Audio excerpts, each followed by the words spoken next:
یا منی آرڈر وقت پر نہ پہنچے تو ہم درخواست تحریر کرتے ہیں.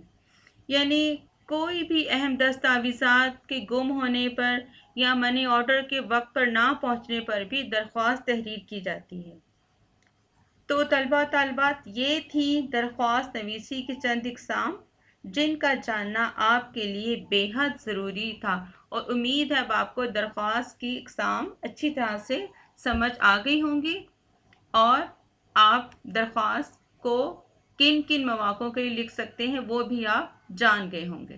طلبہ طالبات آپ نے درخواست نویسی کے معنی اور اقسام سنی، امید ہے آپ اچھی طرح سے سمجھ گئے ہوں گے.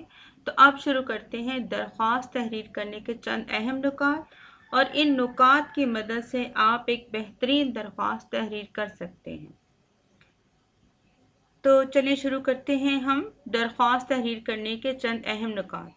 تو نمبر 1 پر ہے، جس شخص کے نام درخواست لکھنی ہو آغاز میں یا ابتدا میں اس شخص کا عہدہ اور پتہ سب سے پہلی سطر میں لکھا جاتا ہے، جیسے باخدمت جناب پرنسپل صاحبہ، لاہور گرامر اسکول فیصل آباد. اسی طرح سے جناب ضلع ناظم صاحب ضلع حکومت فیصل آباد. پھر ہے دوسری سطر میں، یعنی یہ لکھنے کے بعد دوسری سطر میں آپ نے لکھنا ہے جناب عالیہ یا جناب ضلع ناظم صاحب. ٹھیک ہے، جس شخص کے نام آپ درخواست تحریر کر رہے ہیں سب سے پہلے آپ اس کا عہدہ اور پتہ تحریر کریں گے. دوسری سطر میں پھر آپ لکھیں گے جناب عالیہ، جناب عالی یا جناب ضلع ناظم صاحب. پھر نمبر 3 ہے، درخواست کا مضمون سادہ ہو، آسان ہو، واضح ہو اور مختصر ہو. یعنی جو آپ درخواست تحریر کر رہے ہیں اس کا مضمون یعنی متن بہت ہی سادہ الفاظ میں ہو، آسان ہو یعنی پڑھنے والا بآسانی سمجھ جائے کہ یہ درخواست کس مقصد کے لیے تحریر کی گئی ہے، واضح ہو یعنی گھما پھرا کر نہ لکھا جائے بلکہ واضح طور پر یعنی صاف یا سادہ الفاظ میں لکھا جائے، اور بہت زیادہ طویل نہیں ہونی چاہیے بلکہ مختصر طور پر درخواست تحریر کرنی چاہیے. اگر آپ درخواست کو طویل کر دیں گے تو پڑھنے والا بھی اکتا جائے گا اور اسے آپ کا مدعا سمجھ نہیں آئے گا.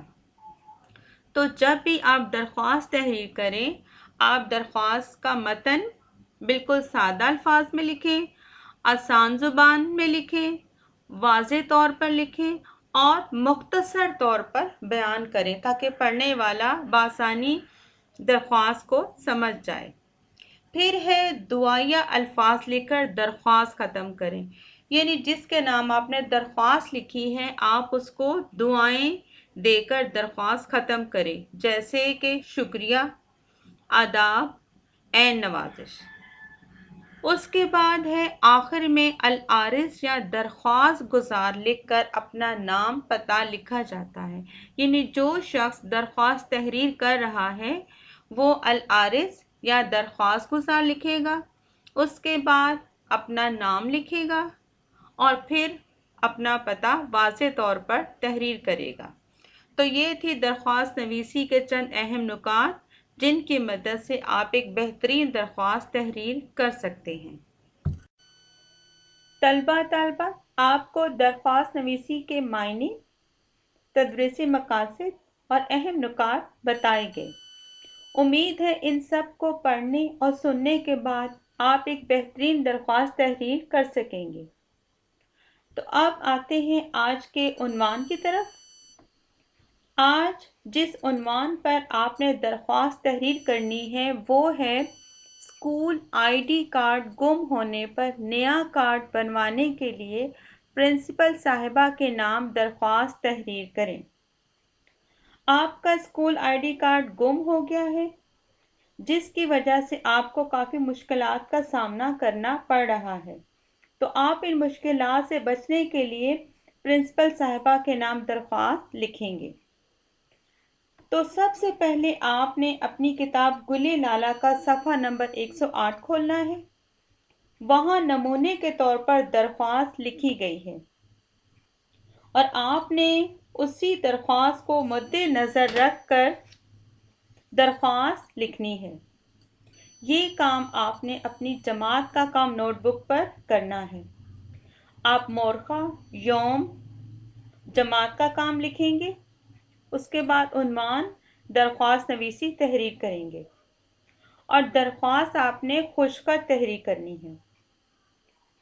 تو امید ہے درخواست کے حوالے سے جو کچھ آپ کو بتایا گیا ہے اسے مد نظر رکھ کر آپ بآسانی درخواست تحریر کر سکیں گے۔ اس کے ساتھ ہی ہمارا آج کا جو موضوع ہے وہ اختتام پذیر ہوا۔ امید ہے آپ درخواست نویسی کے تمام اہم نکات کو اچھی طرح سے سمجھ چکے ہیں اور آپ درخواست بآسانی تحریر کر لیں گے۔ اب آپ سے اجازت چاہتی ہوں۔ اپنا خیال رکھیے گا۔ اللہ حافظ۔